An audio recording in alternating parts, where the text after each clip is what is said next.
Topic है compression member है। तो कंप्रेशन मेंबर क्या होता है, ऐसा मतलब मेंबर जिसमें पूरा का पूरा कंप्रेसिव फोर्स बस आ रहा होगा, ऐसा मेंबर को बोलेंगे अपन कंप्रेसिव मेंबर। तो दो ही तरह का फोर्स पढ़े होंगे आप लोग, एक होता है टेंसाइल मतलब एक खींचने वाला फोर्स, और एक होता है कंप्रेसिव फोर्स दबाने वाला फोर्स। ठीक है, और किसी मेंबर पे पूरा का पूरा ये वाला कंप्रेशन वाला फोर्स आ रहा है, दैट इज उसको हम क्या बोलेंगे, कंप्रेसिव मेंबर बोलेंगे। ठीक है, तो उसका डेफिनेशन क्या हो जाएगी, compressive member are structure element that are push together और carry a load more technical, they are subjected only to axial compressive. मतलब सिर्फ और सिर्फ उसमें मतलब एक्सेल मतलब कि सिर्फ कंप्रेसिव फोर्स ही बस आ रहा होगा।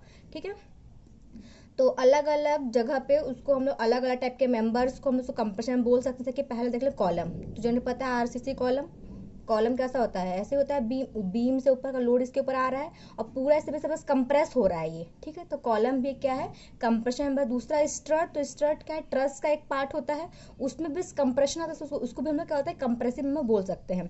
तीसरा है पोस्ट, तो पोस्ट क्या होता है, जब हम लोग शटरिंग वगैरह करते हैं तो जो बांस की बल्लियां वगैरह लगाते हैं उसी को अपन बोलते हैं पोस्ट। ठीक है, तो उसमें भी कंप्रेसिव फोर्स आता है। सेकेंड है स्टैंशन, तो ये क्या होता है कि जो आप लोग क्या बोलते हैं आई सेक्शन देखोगे, स्टील में जो हम पढ़ते हैं, आई सेक्शन,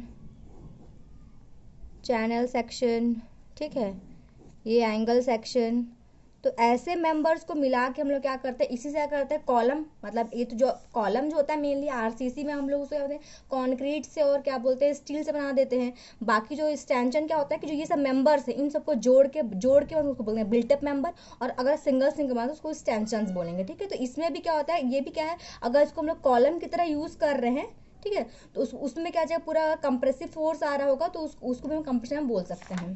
ठीक है, नेक्स्ट है बूम, तो बूम क्या होता है, क्रेन का एक पार्ट होता है, उसमें भी कंप्रेसिव फोर्स आता है।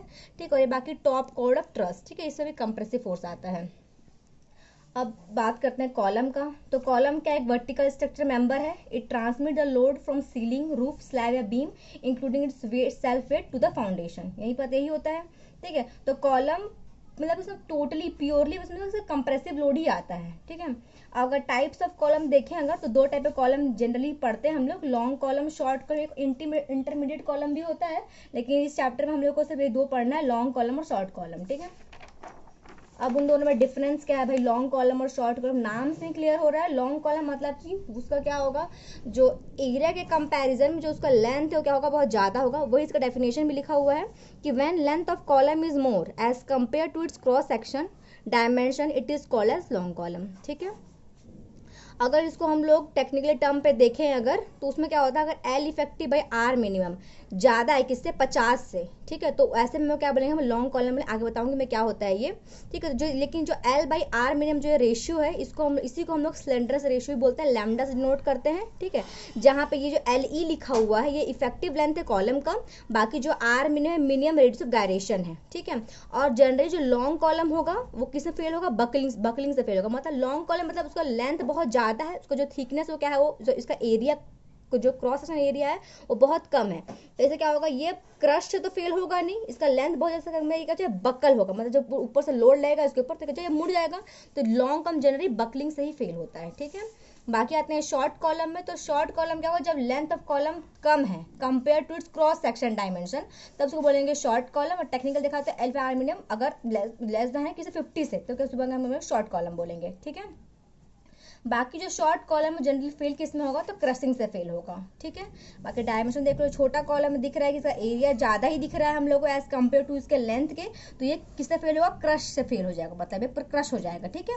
बाकी अगर देखो लॉन्ग कॉलम है तो इसका जो एरिया है वो इसके लेंथ कंपेरिजन में क्या है, बहुत कम है, तो ये बकल हो जाएगा, तो इसमें बकलिंग से फेल होगा। ठीक है, बाकी अगर स्लेंडर रेशियो की बात करें तो ये क्या होता है, रेशियो है किसका, length of column and the least radius of gyration of this column, वही लैम्डा नोट करते हैं। लैम्डा इक्वल टू क्या हो जाएगा, एल इफेक्टिव आर मिनिमम, जहाँ पे जो आर मिनिमम है हम लोग निकाल सकते हैं किसी मेंबर का, अगर उसको तुमको आई पता हो और ए पता हो। ठीक है, तो इससे हम निकालेंगे, आर मिनिमम निकाल लेंगे। ठीक है, बाकी एंड कंडीशन का बात करते हैं, अलग अलग कंडीशन के लिए हम लोग जो ये एल इफेक्टिव ले रहे हो किसकी वैल्यू कितनी होगी भाई।